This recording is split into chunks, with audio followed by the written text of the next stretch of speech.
I never imagined that love could hurt this deeply, that the man I once called my soulmate would become the reason I questioned my worth as a woman. When I first met Daniel, he was everything I had dreamed of. Kind, ambitious, soft-spoken, and full of charm. I was 24, working as a nurse in a city hospital, and he was a rising entrepreneur building his family's business empire. He would visit the hospital often. His mother was a patient in the cardiology ward, and that's how our paths crossed. Every evening, when he came to check on her, he'd smile politely and thank me for my care. I used to notice the sincerity in his eyes, the kind of gentleness that makes you feel seen. Days turned into weeks, and somehow, we started talking more. About life, about dreams, about how we both longed for peace in a chaotic world. After his mother recovered, he still came by, bringing coffee, pretending he was visiting another patient. I knew what he was doing, and it made my heart flutter. Our love grew quietly, beautifully. Within a year, he proposed under a sky full of stars. I said yes with tears in my eyes, believing I was stepping into forever. The wedding was grand. His family was old money, traditional, and proud. Mine was humble, simple, but loving. I remember his mother whispering in my ear during the ceremony, "You're our pride now, dear. Give us many sons." I laughed nervously then, not realizing how those words would haunt me years later. In the beginning, married life was perfect. Daniel was affectionate, protective, and supportive. We traveled, laughed, and dreamt about our future. We bought a home, a beautiful white house on a quiet hill. I used to plant roses in the garden and imagine little feet running across the grass someday. But dreams don't always unfold the way we imagine. A year passed, then another, and no child came. We weren't worried at first. We told ourselves that life had its timing. But Daniel's family wasn't as patient. His mother would hint at baby names during dinner. His father would mention legacy. And Daniel, though kind, started to grow distant. At first, it was small things, late nights at work, canceled dates, conversations that turned cold. I tried to hold us together. I prayed, went for medical tests, even tried fertility treatments. Everything seemed normal, yet nothing happened. Then came the silence, the kind of silence that fills a home when love starts dying. One evening, I overheard Daniel talking to his father in the study. His father said, "You've been married 3 years, son. It's time to think of the family name. We need an heir." And Daniel said softly, "I know, father, I just don't know what to do anymore." Those words broke something inside me. An heir, not a child, not a family, just an heir. I wanted to confront him, but I couldn't.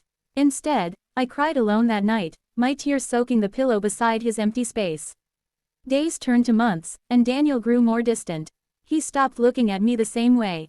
I tried everything, diets, herbs, doctors, prayers. I even blamed myself for things I couldn't control. Then one morning, I walked into his office to surprise him with lunch, something I used to do often in the early days. But that day, I found him with another woman. She was young, beautiful, and visibly pregnant. For a moment, I couldn't breathe. The world around me collapsed. He looked up, shocked, and the guilt in his eyes told me everything I needed to know. "Maria, it's not what you think," he stammered. But I just stood there, shaking.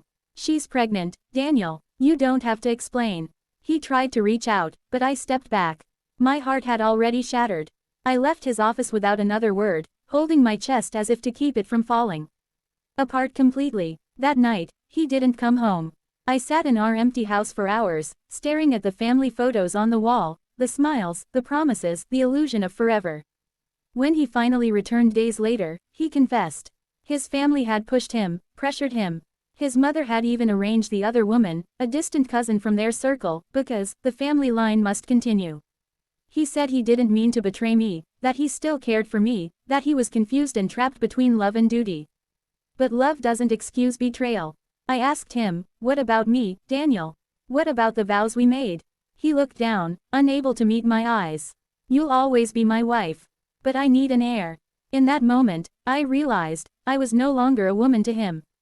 I was a broken promise, a failed purpose. The next few weeks were torture. His family celebrated the pregnancy, while I lived in the shadows of my own home. I couldn't eat, couldn't sleep. The walls felt like they were closing in. I stopped going to work. Friends stopped calling. The loneliness was unbearable. But one morning, as I sat by the window, watching the sunrise, something inside me shifted. I realized I had spent years defining my worth through his love, his approval, his family's expectations. I had lost me in the process. So, I packed a small bag, took one last look at the home I had built, and walked away. No shouting, no drama, just quiet strength. I moved to another city and returned to nursing. At first, it was hard. I was broken, humiliated, and haunted by memories. But with every patient I cared for, I started to heal. I found purpose again, not as a wife, not as a mother, but as a woman who could bring comfort to others. Months later, Daniel tried to contact me. He sent letters, messages, apologies. He said the other woman had left him after giving birth to a son. He said he realized too late what he had lost. But I didn't reply, because by then, I had found peace, a fragile, beautiful peace that came from acceptance. I had learned that not every story needs revenge or closure. Some endings are just lessons in disguise. One day, I met a little girl at the hospital, orphaned, sick, and terrified. She reminded me of myself, fragile, yet full of hope. I spent weeks caring for her. She began to call me, Mama. At first, I smiled awkwardly, but over time, I let her. When the adoption papers came through, I didn't hesitate. For the first time in years, I felt whole again. That child became my world. She taught me that motherhood is not defined by blood, but by love. And I realized something powerful. My husband's desire for an heir had ruined the life I once knew, but it also led me to a life where I discovered my own strength. Years later, when people ask if I'm married, I just smile and say, I was once. But now, I'm free. Daniel's name occasionally appears in business magazines, successful, powerful, respected. But I don't envy him anymore. Because power without peace is just emptiness. Every night, when I tuck my daughter into bed, I thank God for the pain that led me here. The pain that broke me also rebuilt me. I no longer see myself as the woman who couldn't give her husband an heir. I see myself as the woman who gave herself a second chance.